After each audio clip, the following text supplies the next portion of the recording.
Voici les dernières actualités sur l'IT. Microsoft a présenté son nouveau petit modèle de langage Phi 3 Mini fonctionnant sur des terminaux mobiles comme l'iPhone. Avec 3,8 milliards de paramètres, il rivalise avec GPT-3. 5 d'OpenAI. Microsoft l'a testé avec succès sur un iPhone 14 équipé de la puce A16 Bionic. La famille Phi 3 est disponible en 3 tailles. Snowflake, spécialisé dans le Data Warehouse Cloud, a lancé son langage de modèle de machine arctique. Avec 480 milliards de paramètres et une architecture mots optimisée, Arctic vise des performances accrues pour les usages entreprises comme la génération de requêtes SQL ou de code. Il sera accessible sur diverses plateformes cloud.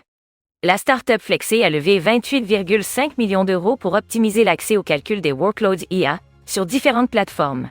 Grâce à une couche d'abstraction, les développeurs peuvent entraîner leur modèle plus rapidement et à moindre coût que sur des clusters GPU traditionnels.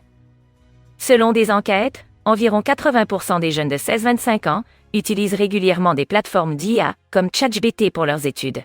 La moitié des employés Gens font plus confiance au chatbot qu'à leur manager pour des conseils de carrière. L'association CISP critique les récentes hausses de prix et offre groupée de Broadcom sur VMware, les jugeant anti-cloud et menaçant la viabilité économique des services cloud en Europe. Le gouvernement français va déployer Albert, une IA souveraine basée sur des modèles open source dans les services publics pour assister les agents dans leurs tâches.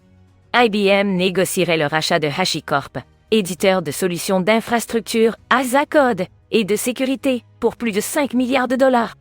Un tiers du trafic Internet est pollué par des bots malveillants visant à récupérer des données, accéder à des services sans autorisation ou dégrader les performances. La Croix-Rouge française a modernisé sa sauvegarde de données avec Cohesity pour couvrir ses environnements hybrides de 120 tout. Merci de m'avoir écouté et on se retrouve très rapidement pour les prochaines actus.